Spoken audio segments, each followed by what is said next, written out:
Michael Faraday, you worthless sack of crap!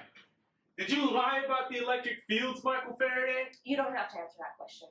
I'll answer that question. You want answers? I think I'm entitled to them. You want answers? I want the truth! You can't handle the truth! Order! Order!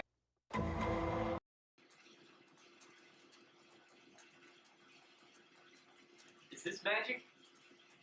Am I actually doing something right now? Am I just a drunk guy who should probably go home because he had way much to drink? No. What's actually going on here is science. Now, I know you're all familiar with electricity. Whether you pay the bill for it or not, every night when you get home, you go home and you turn off that light switch. Or, when you wake up in the morning and you try to drag yourself out of bed to go to a job that you hate, or a business class that you just cannot stand, you turn on that light switch and you get ready for the day. Anytime we speak about electricity, what we're really talking about is the motion and the movement of charged particles. But we can never see these charged particles. So we can never really understand the fields that surround them whenever they move. So for the most part, we can assume that this proton and electron are more like a sphere. So rather than just radiating outward radially from the center, these lines are actually radiating all directions, even some of them towards you. Now, looking back to our Van de Graaff, you can probably understand now that this, essentially, is just a big Texas-sized proton, or just a positively charged surface. Looking at these pieces of paper that surround it, you can see that they almost represent what we're seeing in this diagram right here. So essentially, what I'm allowed to do by placing these pieces of paper all around this sphere is generate electric fields that we can visualize. Shocking, right? You see, now we're getting somewhere.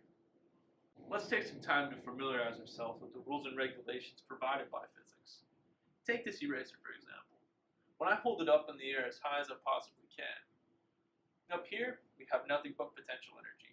But right before the eraser hits the table, the eraser is filled with nothing but kinetic energy all the way. Now, neglecting air resistance because it's stubborn, we can imagine that the relationship between the potential energy of the eraser and the kinetic energy of the eraser have to be give and take.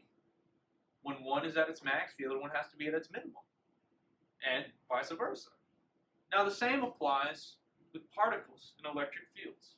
You see, the work done by a force in an electric field acting on a particle moving within that field actually has to be equal to the decrease in energy in the field.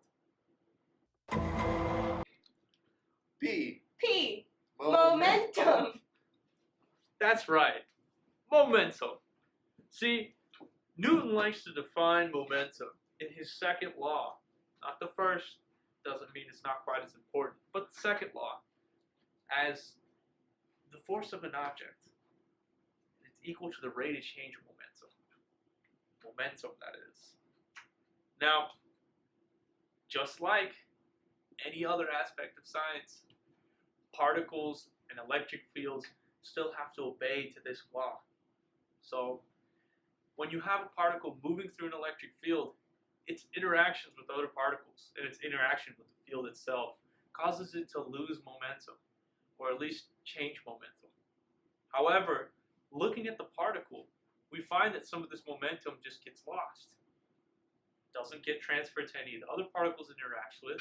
It just seemingly disappears. We could accept that. We could go home and we could sleep well. Or we could try to face it for what it really is. What's actually happening is that momentum is getting lost in the electric field. The field itself is storing that momentum. Thus the reason why it's all conserved in the end.